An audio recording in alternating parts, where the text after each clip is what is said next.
मिलने का, या जिसको हम कह सकते हैं कि सेल्फ मेत्ता, कि अपने आप को पहचानने का, ये सेल्फ मेत्ता ही है। मेत्ता मैत्री क्या है? जब तक आप आपके कर्मों को देखते नहीं और उस कर्म के कारण के साथ उसको छोड़ते नहीं, जो अकुशल कर्म है उसको छोड़ना और कुशल कर्म करना, यही मैत्री है। मैत्री का स्वयं के लिए अगर हम मैत्री की बात करते हैं तो हम क्या चाहते हैं अपने आप से? कि मैं दुख से मुक्त बनूं और सुखी बनूं।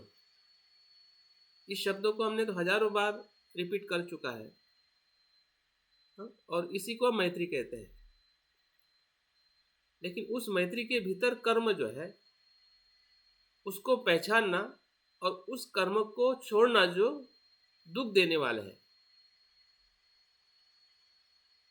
फिर वो आसक्ति हो सकती है, लोभ हो सकता है, द्वेष हो सकता है, जो भी हमें दिखाई देता है, और जो हमारे में कुशलता है, सकारात्मकता है, जिस कर्म करने से हमें सुख और शांति मिलती है या मिली है, उसको बार बार करना है। बार बार करने का मतलब उसके प्रमाण में वृद्धि करना है, उसी को ही भावना कहते हैं। अगर वो वृद्धि हो, ज़्यादा से ज़्यादा आनंद मिलेगा और हमारी मैत्री अपने लिए बढ़ते हुए औरों के लिए भी बढ़ेगी, क्योंकि मैत्री के लिए विषय और वस्तु की ज़रूरत, सत्व की ज़रूरत है। आप औरों से मैत्री करोगे तभी जब आपके भीतर होगी, तो धीरे धीरे हमारी मैत्री क्या एक्सपैंड होती जाएगी। उसी को हम मैत्रीपूर्ण कर्म भी कहते हैं, कि मैं मैत्रीपूर्ण कर्म करके मैं अपने शरीर को शुद्ध करता हूँ। मतलब औरों से जब आप शारीरिक व्यवहार करते हैं, जब मैत्रीपूर्ण होता है, तब आप अपने शरीर के साथ आप सुखी होते हैं। तो कर्म यहाँ पे भी है। एक प्रकार से जो दूसरी जो प्रगति हम करेंगे वो कर्म को पहचानते हुए एक प्रकार से हमारे ऊपर हम मैत्री ही कर रहे हैं, और मैत्री ही है, उसको मैत्री ही समझिए। और ऐसी मैत्री कि आप आपके कर्म की जिम्मेदारी लेके, मतलब सत्य को जान के मैत्री कर रहे हैं।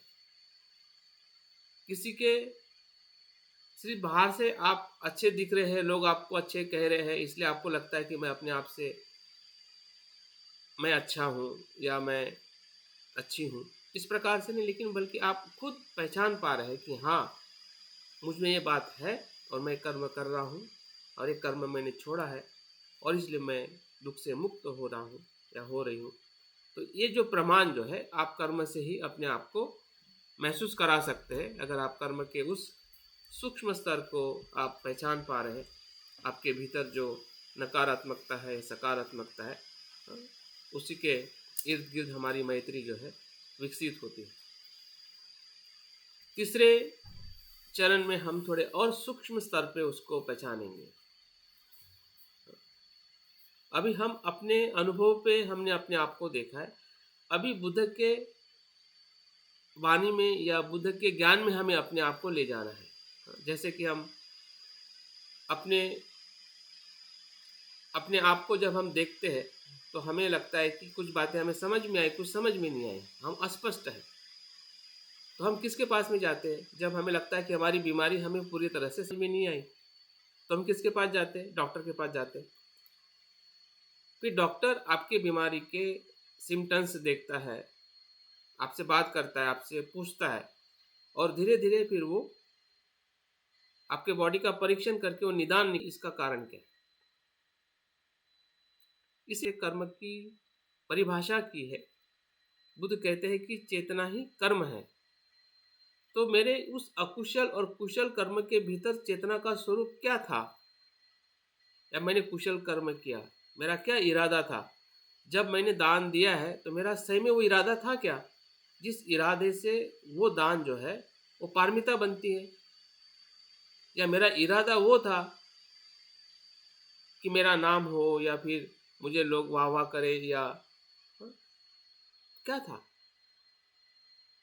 तो उससे हमें डरना नहीं है, स्वीकारने के से डरना नहीं है कि भाई ये तो बुरा हो गया, तो क्या वो अकुशल कर्म हो? ऐसा नहीं, वो और शुद्ध हो सकता है। हमारी वो जो मिथ्या दृष्टि जो है अभी तक बनी है या कभी कभी आ जाती है, उसको हम तुरंत शुद्ध कर सकते हैं। जिस समय हम दान करेंगे, भले हमें एक पल के लिए लगेगा कि ये मैं इसलिए दान कर रहा हूँ, लेकिन दूसरे पल में आप बदल जाओगे, क्योंकि आपको पता है कि ये मेरी इरादा क्या है। कि कर्म तो आप कर ही रहे हैं, पैसा तो आप दे ही रहे हैं, किसी को मदद तो कर ही रहे हैं, लेकिन वो जो है वो आपको बंधन की तरफ ले जाने वाला है। अगर आप बंधन में जाना चाह रहे हैं या बंधन से मुक्त होना चाह रहे हैं, आपका इरादा क्या है, आपके चेतना का वो सूक्ष्म स्तर क्या है। जो बुद्ध अगर कहते हैं कि चेतना ही कर्म है, जो हम कर्म शरीर और वाणी से कर रहे हैं या कर चुके हैं, करने वाले हैं, पूरा हमारा जीवन ही कर्म के भूतकाल का जो बीत चुका है या भविष्य में जो हम कर्म करने वाले हैं, वो इसी ही तत्व में, इसी ही नियम के आधारित जैसे कि कोई भी नियम जब स्थापित किया जाता है तो परिकल्पित नहीं होता है। अज्ञान के आधार पर कोई नियम नहीं बनता है, याद रखिए। जो नैसर्गिक सत्य घटना, जैसे कि मैंने कल भी बताया था, थी कि नियम के आधारित लोगों को पता नहीं थी। एक इंसान ने उस घटना को देखा और उसके भीतर उस किया जो सत्य पहले से ही था, और तब जाके वो एक नियम के रूप में पूरे विश्व में वो प्रस्तुत हुआ कि चीजें हो रही है, या कैसे वस्तुओं का स्वरूप क्या है। अगर कोई चीज गिरती है, या भौतिक वस्तुओं का इस पृथ्वी पर कैसे निर्माण हुआ है और उसके पीछे क्या बल है, वो पता चला। तो बुद्ध ने भी अगर कर्म को देखा, अपने जीवन को देखा, संसार के पूरे भवचक्र को देखा, लोगों के जीवन का हुआ, तो उसके भीतर उन्होंने यही देखा कि ये मनुष्य जन्म बार बार क्यों लेते हैं, और कौन से कर्म कौन सी गति देते हैं, जिसको हम सदगति और दुर्गति कहते हैं। यही हमारा भव चक्र है, यही कर्म चक्र है। तो नहीं पता होने के कारण लोग किसी ईश्वर को मान लेते हैं, किसी भाग्य को मान लेते हैं, जो बताई गई जो परंपरा है, उसी को ही स्वीकार कर लेते हैं, अपने आप को कोसने लगते हैं, अपने भय में रहते हैं, चिंता में रहते हैं, क्योंकि वो कर्म की जो सूक्ष्मता जो है, जो कारण प्रक्रिया समझ में नहीं आती है, और उसके कारण उस कर्म में हम पूरी तरह से फिर और दुखी होने लगते हैं और फंसते जाते हैं। जैसे कि जाल, जो मकड़ी का जाल बनाता है अपने आप को सुरक्षित रखने के लिए, लेकिन उसी सुरक्षा में वो जाल में मकड़ी फंस जाती है।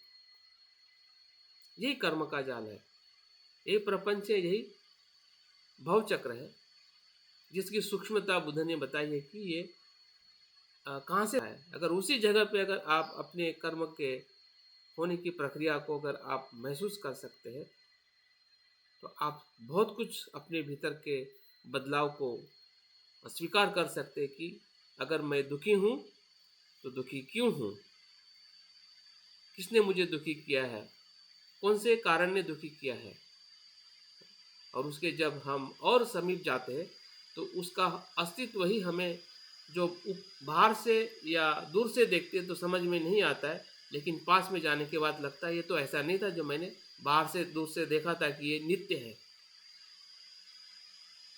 या उसमें मैं फंसा हूँ। लेकिन जैसे जैसे जाएंगे पास में तो लगेगा तो इसमें फंसने जैसा तो कुछ है ही नहीं,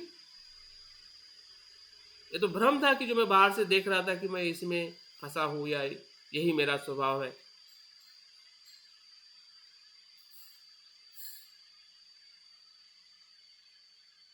तो वो वहां से मुक्ति अपने आप होने लगती है। अपने आप मतलब वहां पे प्रकाश के, ज्ञान के प्रकाश से वो मुक्ति संभव हो जाती है, कि जो बाहर से या दूर से देखने से हमें लगता है कि हम बुद्ध हो सकते या नहीं हो सकते, इस भ्रम में हमेशा हम पड़े रहते हैं। क्योंकि चेतना का जो बिखरा हुआ जो स्वरूप जो है, वो इतना हमें भ्रमित करता है, या हम भ्रमित हो जाते हैं कि उसकी जो गहराई है या उसकी जो सच्चाई जो है, वहाँ तक हम पहुँच नहीं पाते हैं। और इसलिए बुद्ध के इस चिंतन में या बुद्ध के इस वचन में, उपदेश में हमें अपने आप को, कर्म को ढूंढना है कि क्या इस प्रकार से मैं अपने कर्म को सूक्ष्मता से देख पा रहा हूँ या समझ पा रहा हूँ।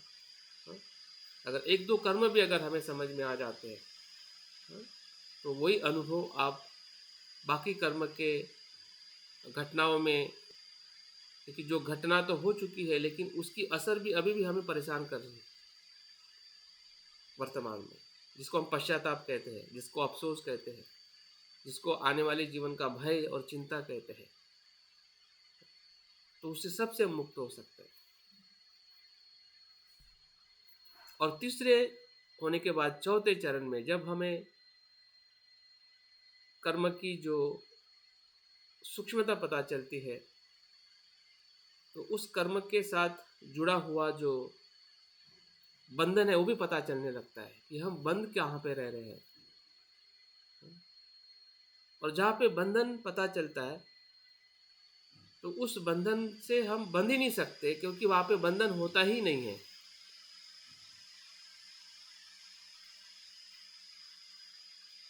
उस गहराई में जाने के बाद बंधन होता ही नहीं है।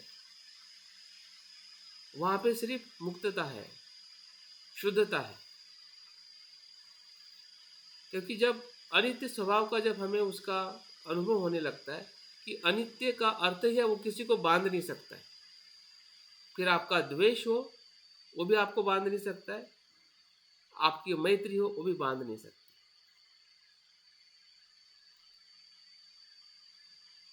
जब द्वेष भी नहीं बंधेगा, द्वेष से भी हम नहीं बंधेंगे और मैत्री से भी नहीं बंधेंगे, तो हम मुक्तता में प्रवेश करेंगे। मतलब हम अकुशल तो करेंगे नहीं, लेकिन कुशलता में भी नहीं बंधेंगे। मतलब कुशलता भी ऐसा कर्म रहेगा कि वो तो मेरा स्वभाव है कि मैं वो कर्म कर रहा हूँ। उसमें ईगो नहीं रहेगा, अहंकार नहीं रहेगा, वहाँ पे मैं नहीं रहेगा। और जहाँ पे मैं नहीं है वहाँ पे मैत्री ही मैत्री है।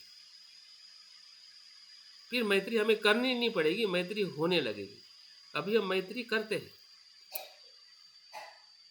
मैत्री करने के लिए हमें प्रयास करने की ज़रूरत होती है।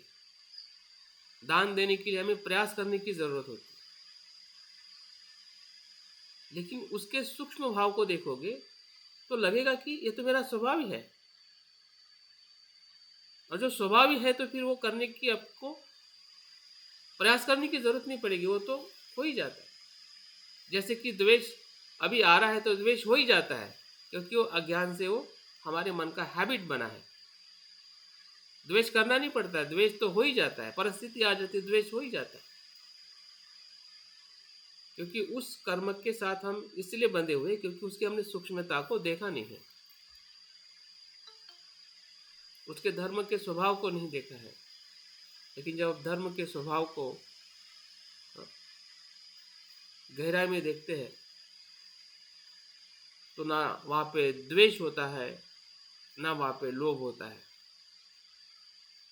बुद्ध ने इसी प्रकार से अपने मार्ग पे विजय प्राप्त किया कि जब मार्ग को बुद्ध ने देखा कि तू तो अनित्य है भाई, जब तक तुझे मैं अनित्य नहीं समझा था, अनित्य मैं मेरा समझ रहा था, तब तक मैं बनते गया।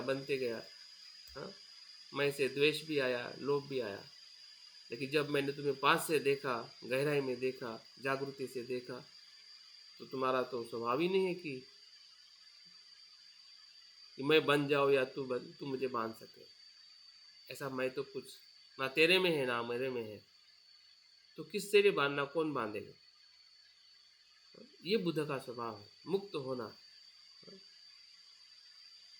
तो उस मुक्तता के भीतर हम चौथे चरण में हम अपने आप को देखने का प्रयास करेंगे कि क्या हम इस स्तर में कुछ पल के लिए भी क्यों ना हो, किसी भी हमारे कर्म के साथ हम कैसे मुक्त हो रहे हैं।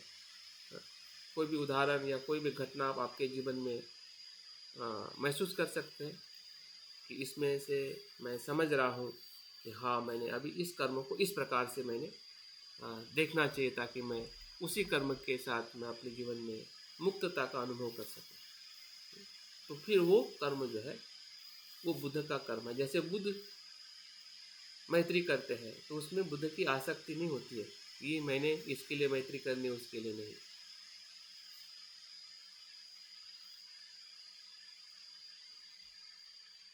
दान उसके लिए और उसके लिए नहीं। तो उस चित्त की अवस्था भी हमारे ही चित्त की अवस्था है। और इसलिए बुद्ध कहते हैं कि मुझ में और जो हम में या मनुष्य में कुछ भी फर्क नहीं है। फर्क इतना ही है कि मैंने जाना है और तुमने नहीं जाना। इसका मतलब क्या है कि जो बुद्ध में है वही हम में है, लेकिन हमने नहीं जाना है या कम जाना है। बुद्ध ने संपूर्ण जाना है। तो क्या जाना है? तो हमें भी जानने का प्रयास करना है। अगर हम जान लेते हैं तो हम भी वही हो जाते हैं जो बुद्ध हुए हैं। तो ठीक है, हम अपने इसी ध्यान का अभ्यास करने के लिए अपने शरीर को तैयार करें। अभी हम इसी ध्यान का चिंतन ध्यान करने वाले हैं, अनुभव करने वाले हैं 4 स्टेप में, जिस प्रकार से कल भी हमने किया था। आज भी हम उसको फिर से एक बार रिपीट करते हैं, ताकि हम इस विषय की जो गहराई है उसके साथ में हम जुड़ सकें।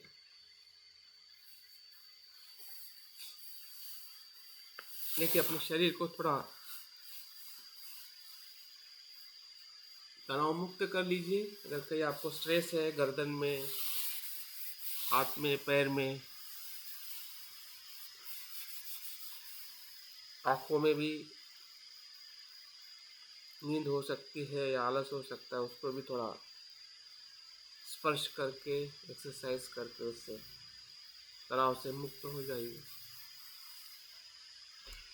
देखिए कि दोनों आपके पैर, हाथ, आपकी चेस्ट, रीढ़, गर्दन, आँखें, सब कुछ शांत है, स्थिर है। शरीर की जागृति हमारे ध्यान की शुरुआत है। शरीर के चंचलता से मन भी चंचल होने लगता है। अगर आपका शरीर स्थिर है, मन भी धीरे धीरे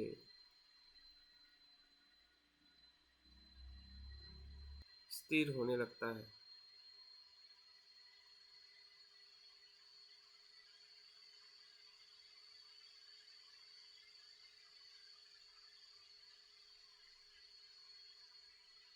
ध्यान के प्रथम चरण में हमें आनापानसति का सराव करना है।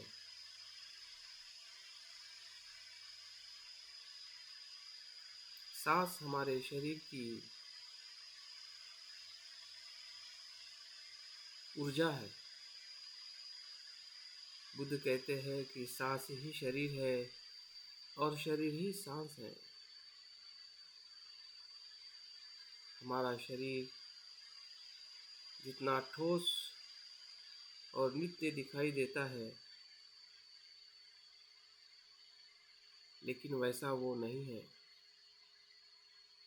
वो सांस की तरह तरंगों में क्षण प्रति क्षण उत्पन्न हो रहा है और लय हो रहा है।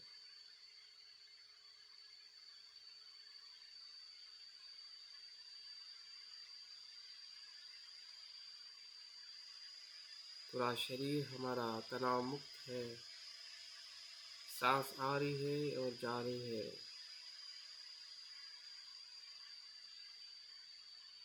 मन धीरे धीरे सांस को देखते हुए, अगर कुछ विचारों में भटक भी जाता है तो फिर से वापस आ जाता है।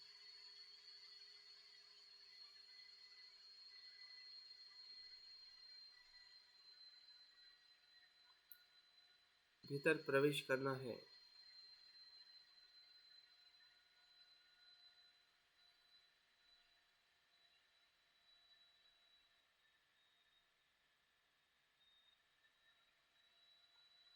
सांस की गति, सांस का स्पर्श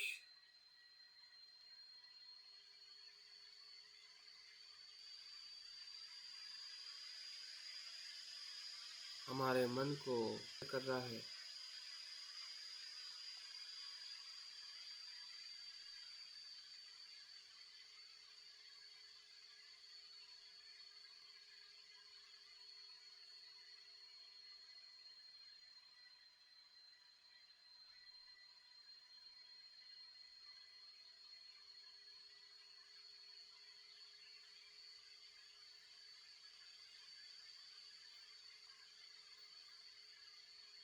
सांस को हम देख रहे, ये भी हमारा कर्म ही है। हम क्रिया को होते हुए देखना, जानना, ये मन का कर्म है।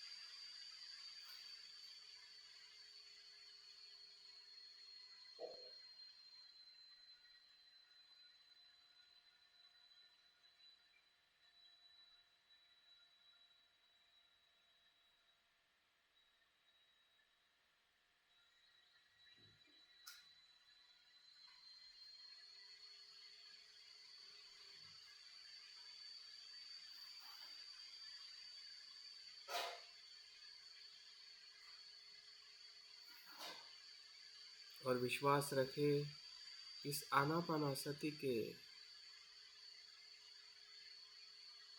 ध्यान पर कि जैसे बुद्ध ने भी इसी ध्यान को करते हुए ज्ञान को प्राप्त किया, वैसे मैं भी प्राप्त करूं।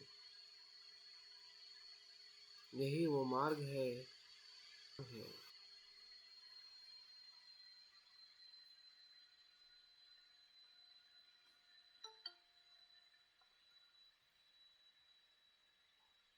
इसलिए जो हम कर्म कर रहे हैं,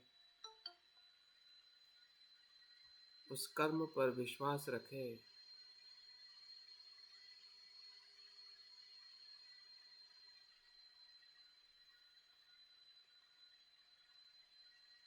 ये जागृति का कर्म है।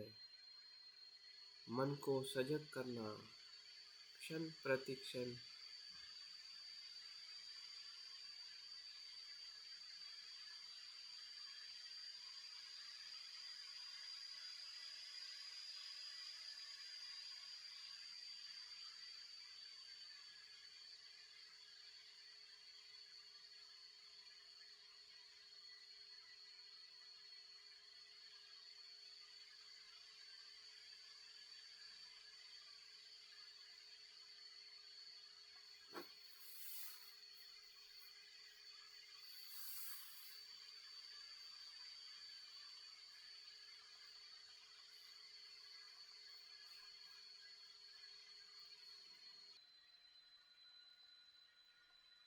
देखिए मन का भटकाव पूरी तरह से शांत हो गया है और हम भीतर की तरफ देखने की जागृति बढ़ते जा रही है।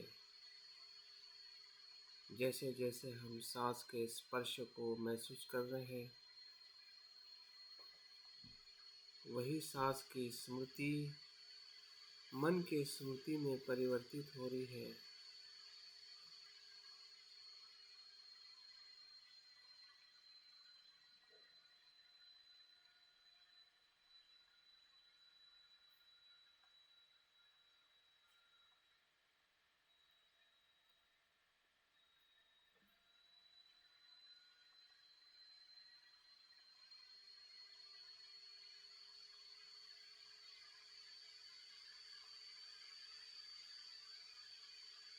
ध्यान के दूसरे चरण में इसी स्मृति के प्रकाश में अपने स्वयं के कर्म का अवलोकन करें। काया से किए हुए कर्म, वाणी से किए हुए कर्म, या मन के भावनाओं से किए हुए कर्म।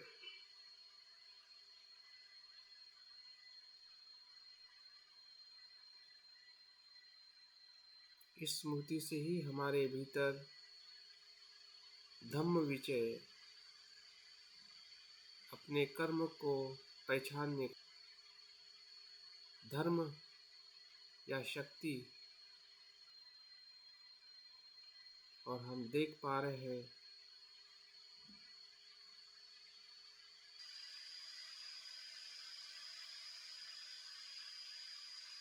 से कर्म से मेरे भीतर सुख और दुख उत्पन्न होता है।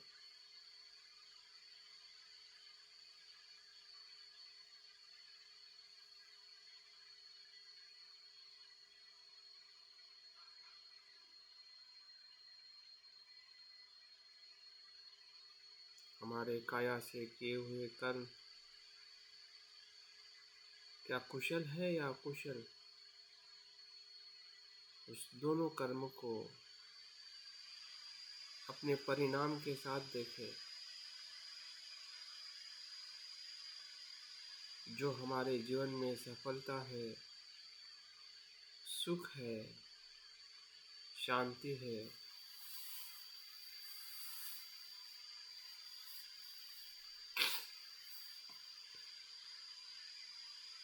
वो कुशल कर्म का ही परिणाम है।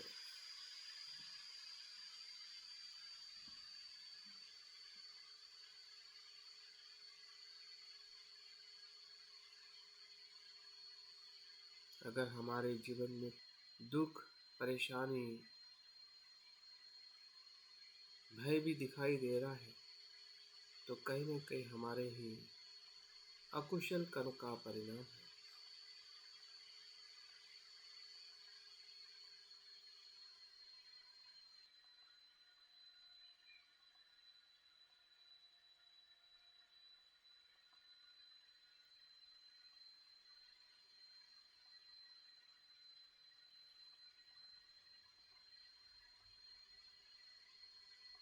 हमारा कर्म, हमारा स्वभाव हमें समझ में आ रहा है।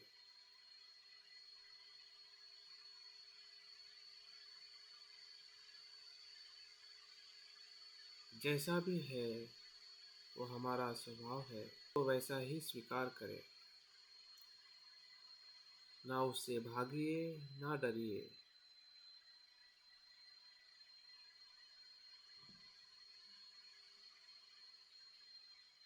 जो अकुशल स्वभाव है वो भी अपना है।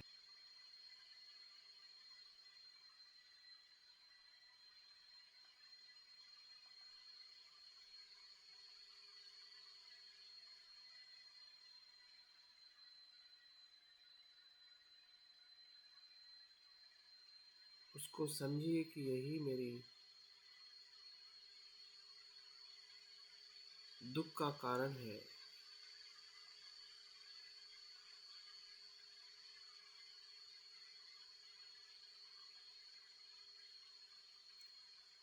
और कुशल कर्म सुख का कारण है।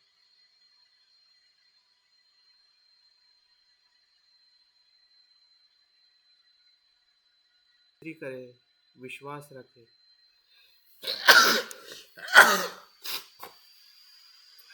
जो दुखदायी कर्म है उसका मैं परित्याग करूं या करने का मैं प्रयास कर रहा हूं।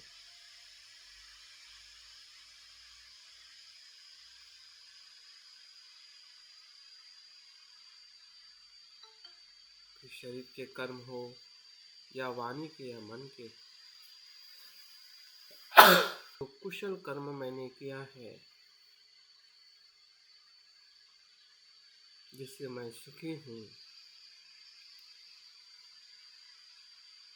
उसमें और वृद्धि करूँ और उसका विकास करूँ। निरंतर करते रहूँ। कोई भी विपरीत कुशल कर्मों को निरंतर बनाए रखूं।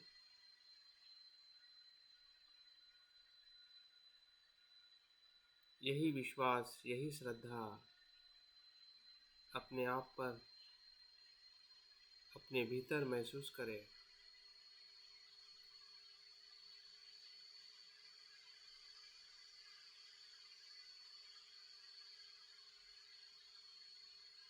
यही सच्ची मैत्री भावना है। जब हम अपने बुराई को भी स्वीकार करते हैं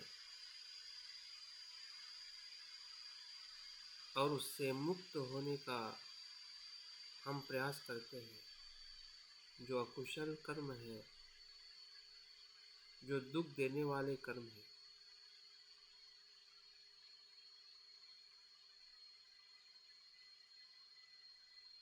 और जो सुख देने वाले कर्म है, उसको हम बार बार करते हैं,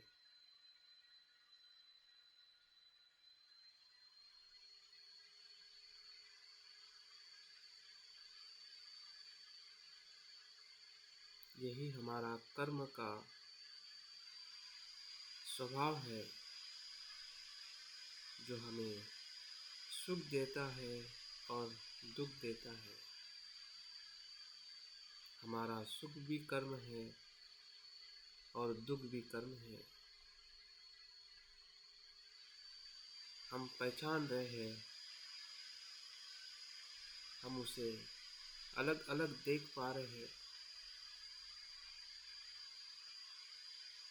यही धम्म विचय है। हमारे कुशल और अकुशल कर्म को देखना ही धम्म विचय है।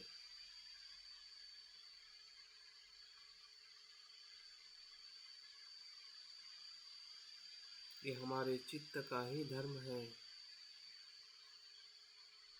जिसका हमें अनुभव हो रहा है।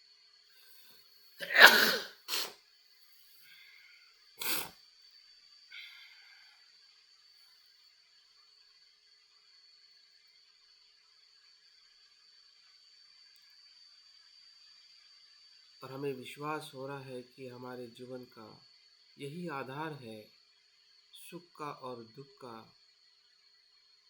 फिर वो वर्तमान का सुख हो या दुख हो, या भविष्य में भी हम कभी दुखी और सुखी हुए हैं, या भविष्य में भी होने वाले हैं, या हम सुख चाहते हैं, दुख नहीं चाहते हैं, उसका भी यही आधार है।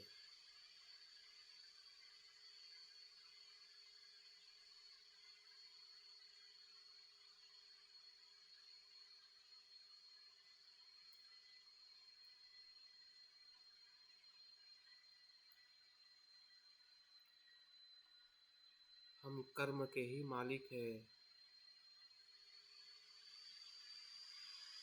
हमने ही ये कर्म किए हैं और उसी का ही परिणाम सुख और दुख है।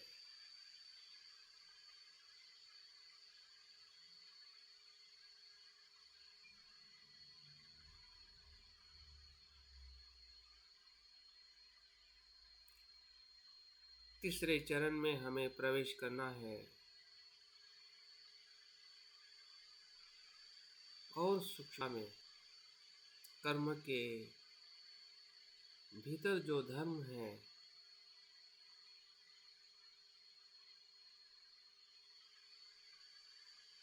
उसके अनुभव की तरफ हमें बढ़ना है और देखना है कि ये जो कर्म है, कुशल हो या अकुशल,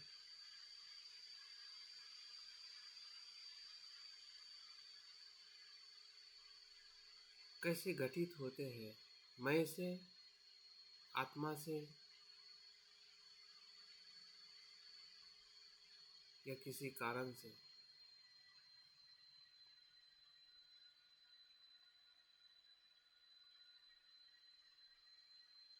हमारे कर्म को समझने की, देखने की जो मिथ्या दृष्टि है,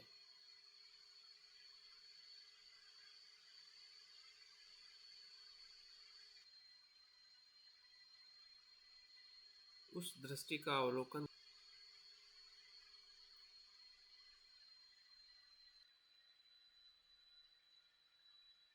हमारी मिथ्या दृष्टि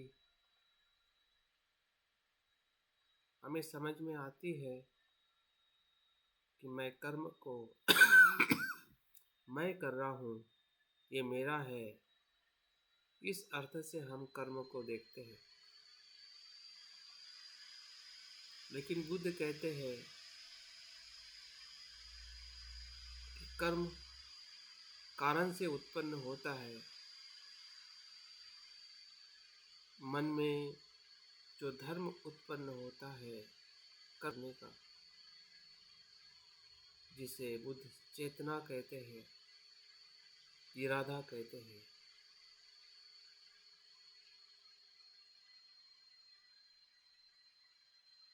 उसी के कारण कर्म उत्पन्न होता है।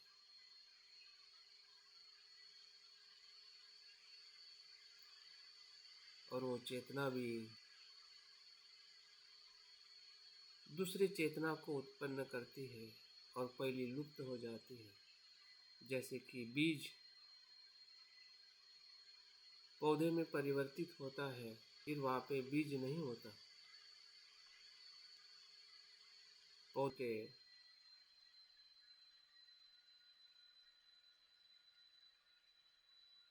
वृक्ष में परिवर्तित होता है और इस प्रकार से सब कुछ बदलते जाता है।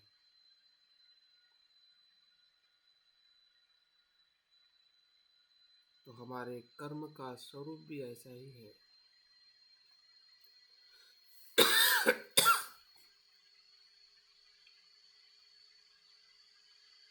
निरंतर प्रवाहित है। हमारे कर्म का स्वरूप बदलते जाता है।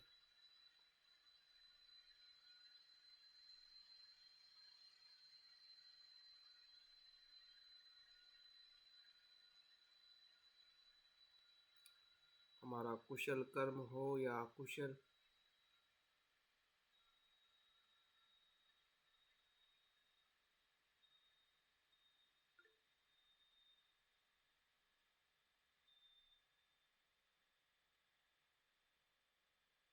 दोनों कर्म को या घटनाओं को बुद्ध के इस ज्ञान के प्रकाश में अनुभव करें,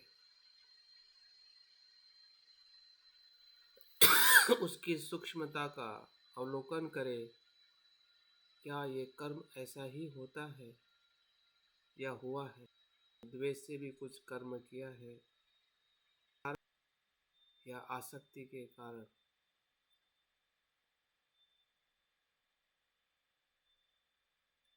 या उस प्रकार का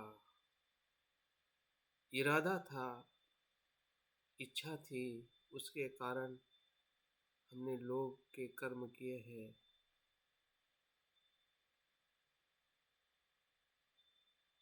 फिर वो शरीर से हो या वाणी से या मन से।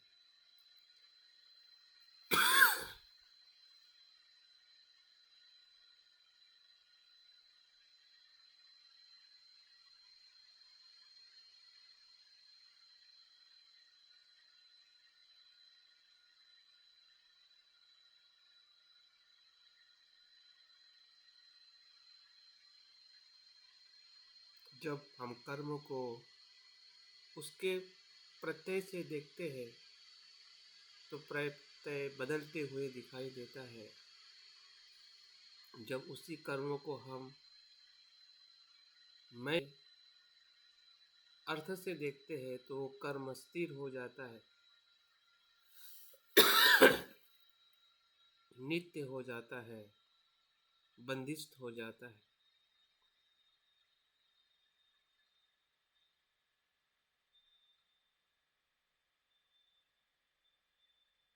कर्म है लेकिन मैं नहीं है।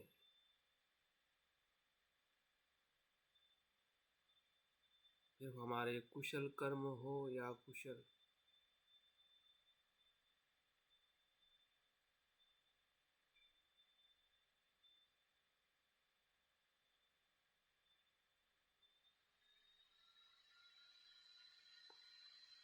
हमारे कर्म नियम का अनुभव हमें हो रहा है।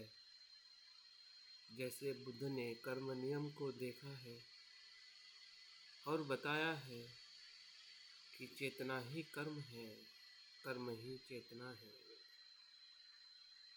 जो चेतना क्षण प्रतिक्षण उत्पन्न होके स्थिति में आती है और लय हो जाती है, वैसे ही हमारा द्वेष के कर्म भी उत्पन्न होते हैं और लय हो जाते हैं। फिर से उत्पन्न होते हैं।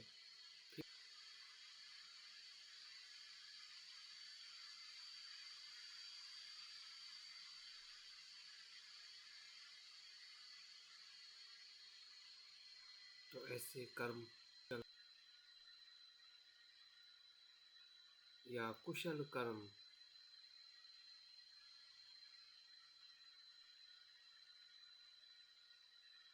के प्रति जो हमारी मिथ्या दृष्टि है, उससे हम मुक्त हो जाते हैं।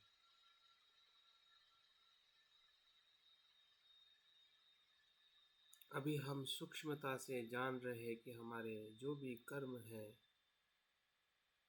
उसके होने की प्रक्रिया को हम नियम के आधार पर देख रहे हैं कि अगर मैं दुखी हूँ, अकुशल कर्म है, उसके हेतु को पहचान रहे हैं, उसके कारण ही सुख है, उसके कारण ही दुख है, नहीं कि मैं आत्मा या ऐसी नित्य कोई चीज या अस्तित्व।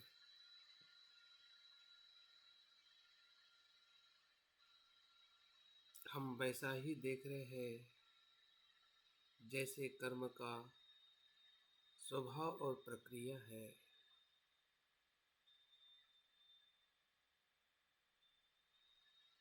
यही ज्ञान कर्म नियम का ज्ञान है जो हमें बुद्ध के ज्ञान से प्राप्त हो रहा है। या हम अपने कर्म के नियम को जान रहे हैं, स्वभाव को जान रहे हैं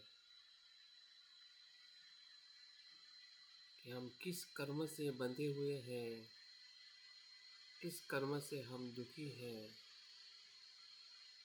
और किस कर्म की प्रक्रिया से हम सुखी हैं।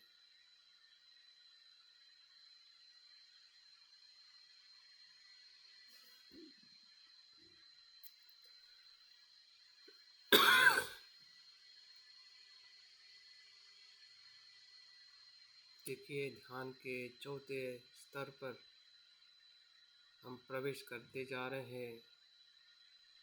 जैसे जैसे हमारा अनुभव हमारे कर्म को देख रहे हैं,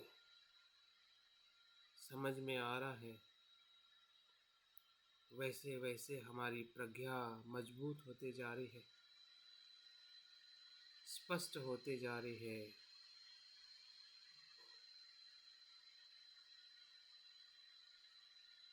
जो अकुशल कर्म है, अगर वो अनित्य है, प्रत्यय से उत्पन्न होते हुए उसे हम देख रहे हैं,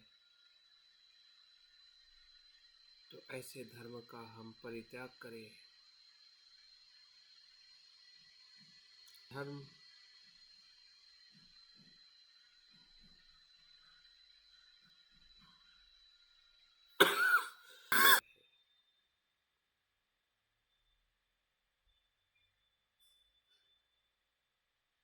क्योंकि वो भी अनित्य है।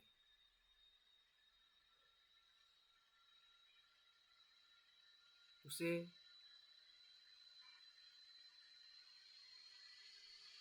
उसके कारण से ही वो छूटते जा रहा है कि उसका धर्म ही अनित्य है। भले लोभ आ रहा है, लेकिन जैसे उसके धर्म में हम उसको देखते हैं, तो लोभ दूसरे क्षण में परिवर्तित हो जाता है।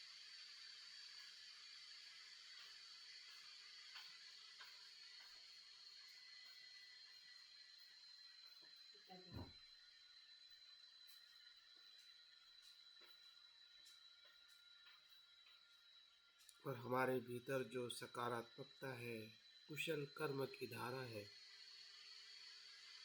उसमें वृद्धि होते जा रही है और अकुशल कर्म का रूपांतरण हो रहा है, क्योंकि वो अनित्य है।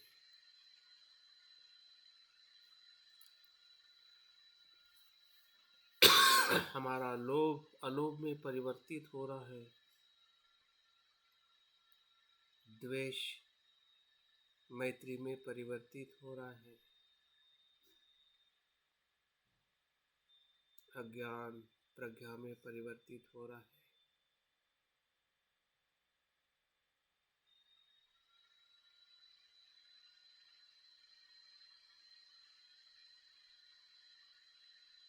क्योंकि जो भी मन की नकारात्मक ऊर्जाएं है,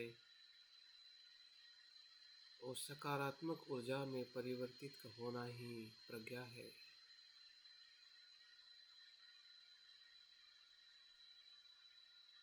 विमुक्ति है।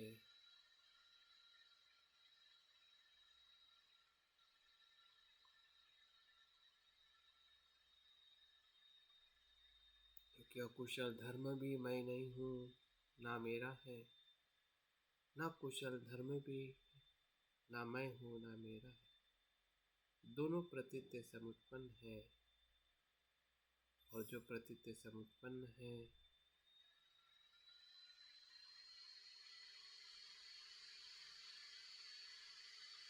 इसीलिए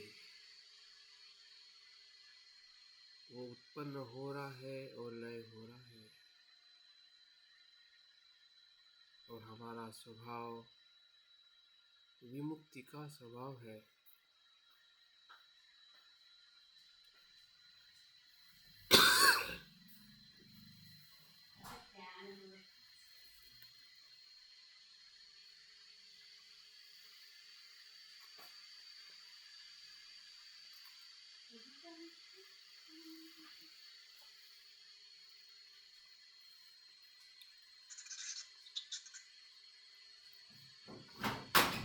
जो हमारे कर्म का प्रवास है, हमारी जागृति से देखते देखते अपने अपने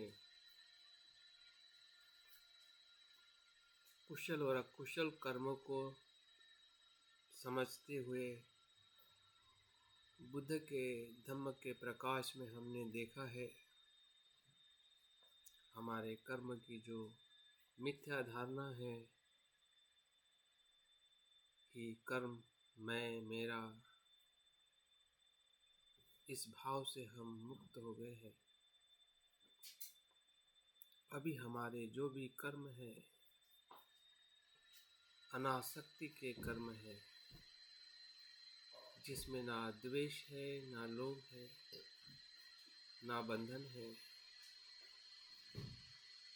जिस कर्म में मैत्री ही मैत्री है, सत्य ही सत्य है,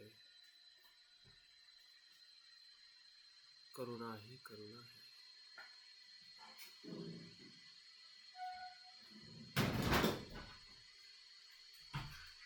फिर वो काया के कर्म हो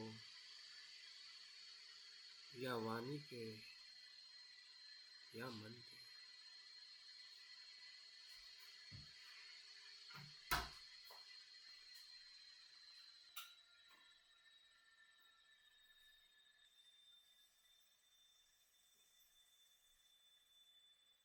अगर किसी एक कर्म के प्रति भी अगर हम अपने और उसकी विमुक्तता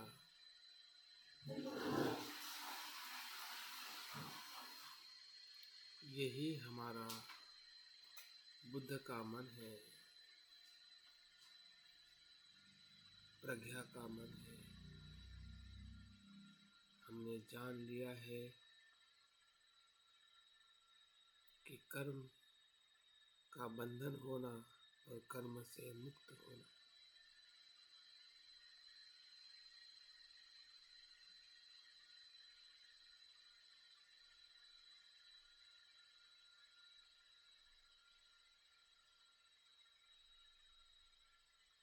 यही कल्याणकारी है,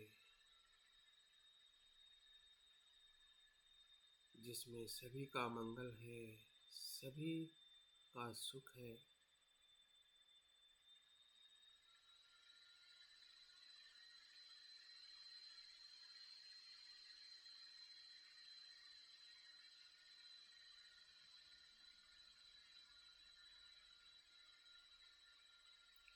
सबे संखारा अनिच्चा, सबे संखारा दुक्खा, सबे धम्मा अनात्ता।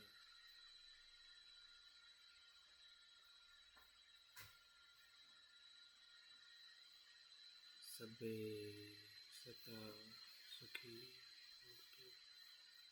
सबे सता सुखी होन्तु। सबे सता सुखी।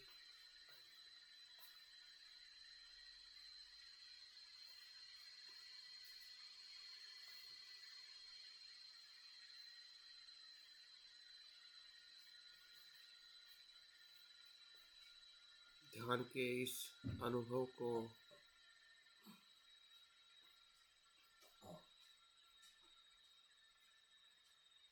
पूरी तरह से अपने भीतर ग्रहण कर लीजिए।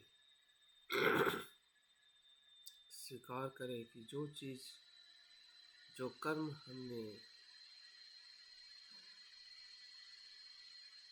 किए हैं, यही ध्यान का कर्म है। जिस कर्म से हमें अपने भीतर के बुद्धत्व का अनुभव हुआ है,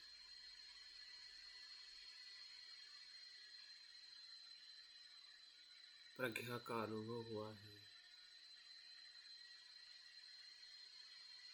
और इसी प्रज्ञा के प्रकाश में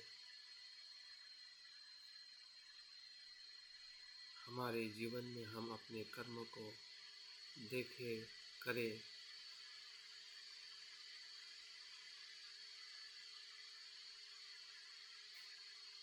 और लोगों को भी उस प्रकार से मदद करें। धीरे धीरे आंखें खोलते हुए ध्यान को पूर्ण करें।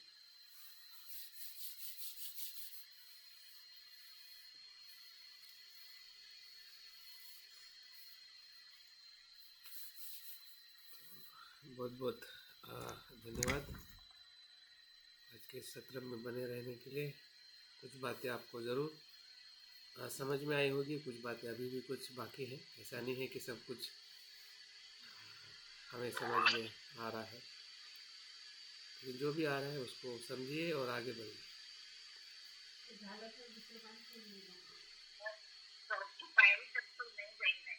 चलेगा?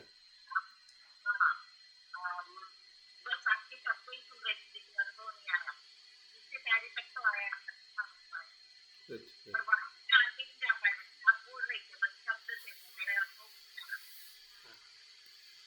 ये भी आपकी जागृति, हाँ, इस प्रकार से भी आप जागरूक रह रहे कि क्या हो रहा है। ठीक है, हाँ, ये भी एक प्रकार से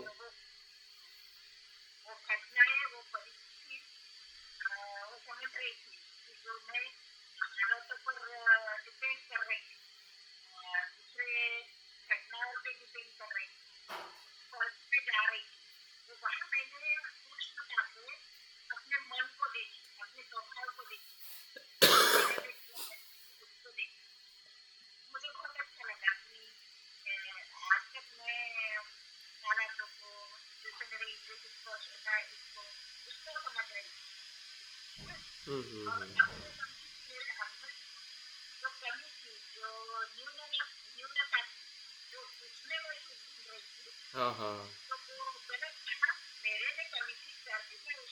बिल्कुल बिल्कुल, बस हाँ, यही सबसे बड़ी चीज़ है।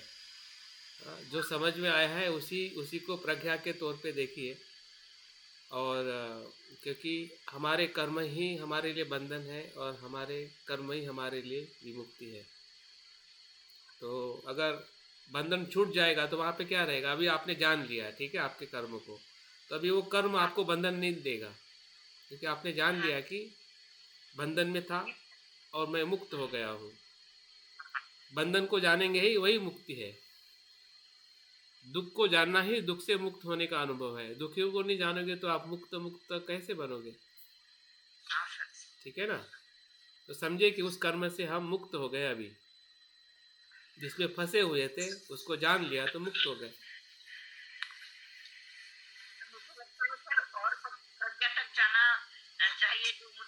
नहीं नहीं, यही आपकी प्रज्ञा है, आप ऐसा क्यों सोच रहे हैं? हाँ। प्रज्ञा का मतलब ये नहीं है कि कोई आपको बता रहा है कि ये प्रज्ञा है, आपका अनुभव ही आपके लिए प्रज्ञा है, ठीक है। हाँ हाँ, ये भी है। मैं जो समझ प्रज्ञा गई। बता रहा हूँ वो प्रज्ञा आपके लिए कुछ काम की नहीं है।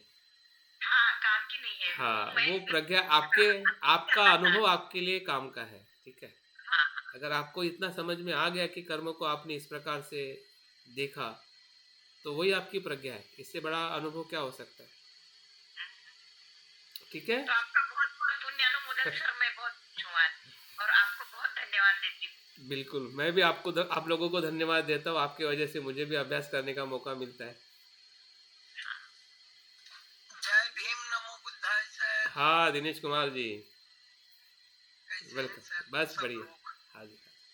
बड़ा अच्छा लगा, मैं तो गाड़ी में, मैं थोड़ा योगा क्लास आता हूँ, हाँ जी हाँ जी हाँ जी। गाड़ी में आके बड़ा ध्यान में लगे, बड़ा अच्छा लगा sir. Good good good good, thank you thank you.